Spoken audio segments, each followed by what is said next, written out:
Bienvenue, Infonami est un Realme GT 8 Pro et aujourd'hui je vais vous montrer comment activer et configurer le mode Ne pas déranger sur cet appareil.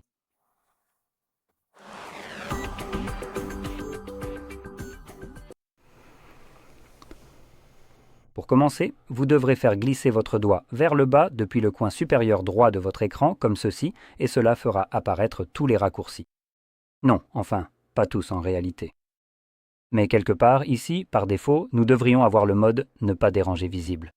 Pour moi, il se trouve sur la première page, juste ici.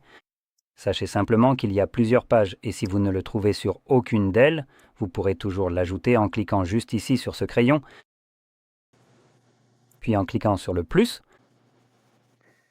et ensuite en le trouvant quelque part dans cette liste.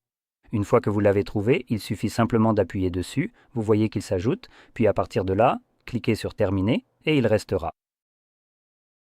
Donc, une fois que vous avez votre mode Ne pas déranger ici pour la première fois, je vous recommande de le maintenir enfoncé.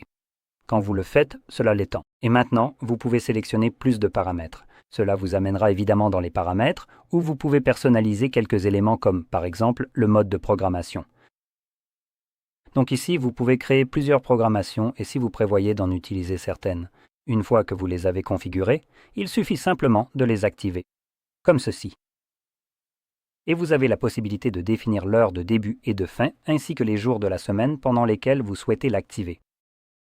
Maintenant, je vais en fait créer une programmation ici et je vous recommanderais peut-être de faire la même chose, ce qui rendra les choses un peu plus claires. Plus tard, une fois que j'aurai expliqué ce que nous faisons ou pourquoi nous avons fait cela. Mais programmez-en une parfois à un moment où vous savez que cela ne vous dérangera pas ou que vous ne remarquerez même pas qu'elle s'active. Pour moi, ce sera quelque part au milieu de la nuit, donc je vais choisir quelque chose comme 2 heures du matin, 2 ou 1 heure du matin. Là, je la règle volontairement, juste pour une seule minute et chaque jour de la semaine. Oups, je viens de la fermer comme un idiot. Alors, essayons à nouveau.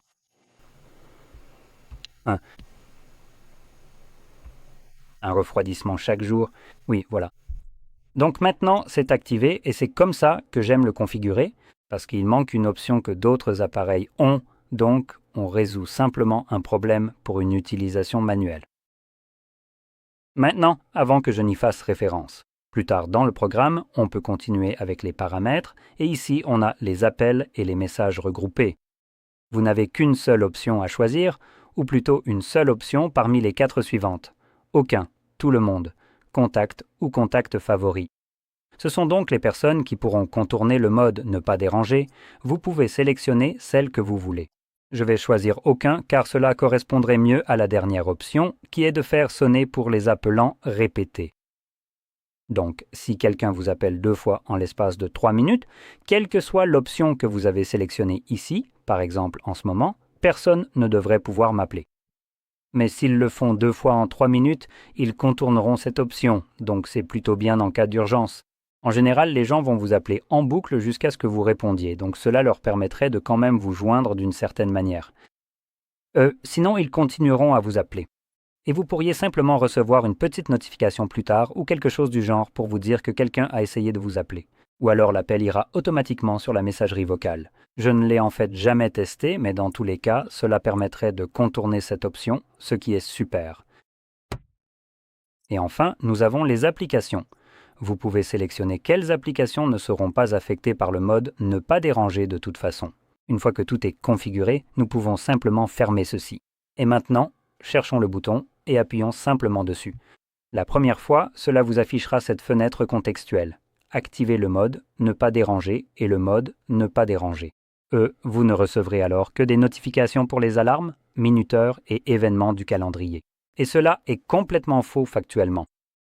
Parce qu'en fonction de la façon dont vous avez sélectionné les appels et aussi les options pour les appels répétés et les messages, évidemment vous recevrez l'un ou l'autre de ces éléments, selon la façon dont vous l'avez configuré, et dans ce cas, même la façon dont je l'ai configuré. C'est inexact, car si quelqu'un m'appelle 2 fois, je recevrai quand même l'appel. Nous allons sélectionner Activer. Vous pouvez le voir juste ici, cela s'affiche un instant, et vous avez aussi cette icône qui indique que c'est en cours d'exécution, maintenant. Nous pouvons maintenant revenir à l'idée de configurer ce planning pour une seule minute. Ce mode, dans cette configuration, fonctionne indéfiniment en arrière-plan lorsque vous l'activez de cette façon. Si vous l'utilisez comme un planning, vous n'avez rien à faire. Le téléphone l'activera et le désactivera pour vous. Mais si vous l'activez manuellement, comme je viens de le faire, si je n'y pense pas pour le désactiver une fois que je n'en ai plus besoin, cela continuera simplement à fonctionner. Et ce planning que j'ai configuré pour une seule minute à 2 heures du matin garantira que, même si je l'oublie à 2 heures du matin, il va essayer de l'activer, mais il sera déjà activé. Si je l'ai oublié, 1 minute plus tard, il va effectivement le désactiver, parce que c'est ce qui est prévu, c'est le minuteur. Donc, cela me donne un peu de tranquillité d'esprit en sachant qu'au moins, le lendemain, ce mode sera désactivé. Et je n'ai pas besoin de m'inquiéter d'oublier de l'éteindre et qu'il fonctionne indéfiniment en arrière-plan. Donc, comme je l'ai dit, c'est juste une sorte de précaution au cas où vous oublieriez de l'éteindre et pour l'éteindre si vous vous en souvenez.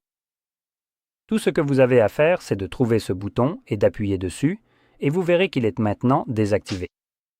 Voilà, si ça vous a plu, n'oubliez pas de liker, de vous abonner, et merci d'avoir regardé.